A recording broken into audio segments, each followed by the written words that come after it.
In a small town in Ohio, where cornfields stretched far beyond the horizon, lived a young man named Marcus Reed. Born to a single mother who worked double shifts as a nurse, Marcus grew up understanding the weight of responsibility from a young age. He wasn't the smartest kid in class, nor was he the most athletic.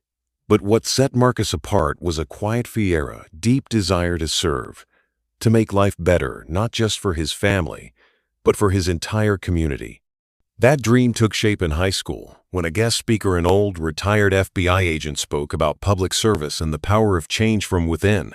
From that day forward, Marcus decided he would become a federal civil servant, maybe an FBI agent, maybe in Homeland Security, wherever he was needed most.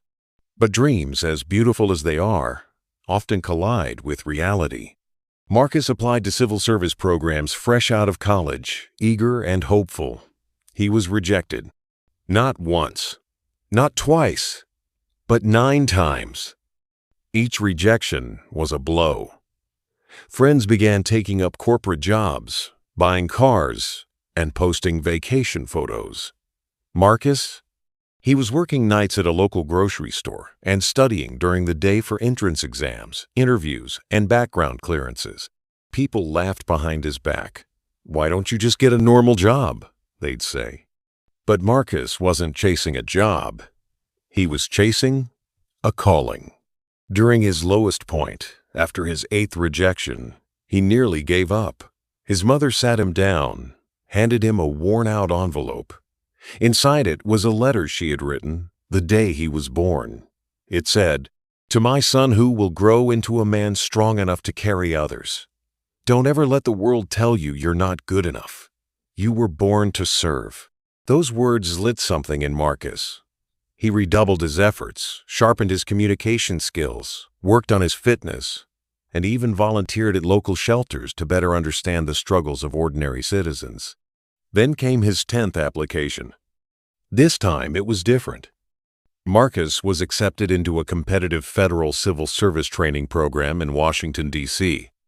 He was 29, older than most recruits, but wiser too.